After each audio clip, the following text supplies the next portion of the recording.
BRS party కూడా సంగపురం గ్రామంలో జోరుగా ప్రచారం చేస్తుంది. ఇంటింటికి వెళ్ళి మరి ఓటు అభ్యర్థించడం జరుగుతుంటే ప్రజలందరూ కూడా కేసీఆర్ వెంటనే కారు వెంటనే ఉన్నాం. మేము కేసీఆర్ గారు బలపరిచిన బీఆర్ఎస్ పార్టీ బలపరిచిన అభ్యర్థికే కత్తెర గుర్తు పైన ఓటు వేస్తామని చెప్తా ఉన్నారు. మరి చూస్తున్నాం గ్రామంలో సంగపురం గ్రామంలో ఇన్నేళ్ల కాలంలో 10 ఏళ్ల కాలంలో కూడా బీఆర్ఎస్ పార్టీ ఆధ్వర్యంలోనే ఇవాళ అభివృద్ధి జరిగింది. రోడ్లైనా సీసీ రోడ్లైనా ఇవాళ ఇంటింటికి నల్ల అయినా ఇవాళ బీటీ రోడ్ వచ్చిందట కూడా కేసీఆర్ గారు ప్రభుత్వంలోనే బీటీ రోడ్ సంగపురంకి 70 ఏళ్లలో జరిగినటువంటి అభివృద్ధి కేసీఆర్ గారి నాయకత్వంలో 10 ఏళ్లలో జరిగింది. 12 ఏళ్ల కింద ఊరు బోసిపోయిన ఊరు చీకటిగా ఉన్నట్టు ఊరు 12 ఏళ్ల తర్వాత ఇప్పుడు 10 ఏళ్ల పాలనలో ఇవాళ సంగపురం వెలుగులు చిమ్ముతా ఉందంటే కేసీఆర్ గారి యొక్క అభివృద్ధి తప్ప.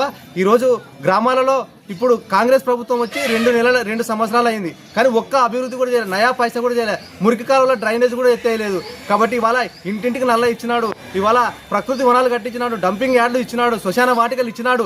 ఇవాళ ప్రజలకి అన్ని సకల సౌకర్యాలతో గ్రామాలను అభివృద్ధి చేసినటువంటి ఘనత కేసీఆర్ గారిదే తప్ప ఇవాళ కాంగ్రెస్ ప్రభుత్వం రేవంత్ రెడ్డి సర్కారు ఎక్కడ కూడా గ్రామాలలో ఏమీ అభివృద్ధి చేయలేదు. అసలు గ్రామ విజన్ కూడా ఇంతవరకు ఏం చెప్పలేదు. 2 ఏళ్ల కాలం అయిపోయింది, ఇంకా 3 ఏళ్ళు ఉంటే అయిపోతుంది ప్రభుత్వం.